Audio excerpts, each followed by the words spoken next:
You see someone more successful, more attractive, more confident, and suddenly your own life starts feeling smaller. But here's the strange part. Even people who seem successful are secretly comparing themselves too. So why does the human brain do this? Why do we constantly measure our worth through other people? And more importantly, how do you stop comparison from destroying your happiness? That's exactly what we're uncovering today. Have you ever opened social media for just a minute and somehow ended up feeling worse about your own life? Maybe someone your age bought a house, started a business, got married, looks happier, looks more successful, and suddenly your mind whispers, "Why am I behind?" Psychologists call this social comparison theory, a concept first introduced by psychologist Leon Festinger. The idea is simple. Humans naturally compare themselves to others to evaluate their own value, progress, and identity, because deep down, the brain constantly asks, "Am I doing okay compared to everyone else?" And thousands of years ago, this behavior actually helped humans survive. In ancient tribes, knowing your social position mattered. If you were rejected by the group, survival became harder. So the brain evolved to pay attention to status, approval, and belonging. That instinct still exists today, but now instead of comparing survival, we compare lifestyles, followers, money, relationships, appearance, and success, and social media made it infinitely worse. Because you're no longer comparing yourself to a few people around you. You're comparing your real life to everyone else's highlight reel. And the dangerous part is your brain treats those comparisons like evidence. If someone looks happier than you, your brain assumes you're failing, even if their life isn't actually perfect. This is why comparison quietly destroys confidence. Because no matter how much progress you make, there will always be someone richer, smarter, more attractive, more successful. Comparison has no finish line. But here's something most people never realize. We usually compare our weaknesses to other people's strengths. You compare your behind the scenes to their best moments, and that creates a distorted reality. Psychologists also found something interesting. The more insecure someone feels internally, the more they obsess over external comparison. Because when people don't fully know their own worth, they start borrowing standards from others.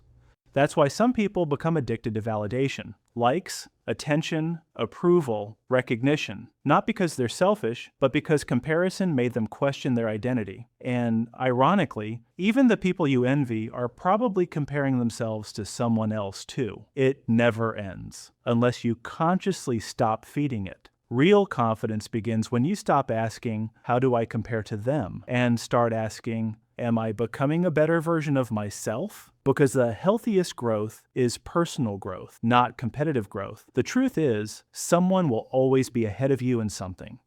But nobody else has your exact mind, your experiences, your story, or your path. And once you truly understand that, comparison starts losing its power. So next time you catch yourself feeling behind in life, remember this. You're seeing a small edited piece of someone else's reality while judging yourself based on your entire life. That comparison was never fair to begin with. If you enjoyed this video, subscribe for more psychology-based content about human behavior, emotional intelligence, and the hidden patterns controlling our minds. And comment below, what's one comparison you wish you could stop making?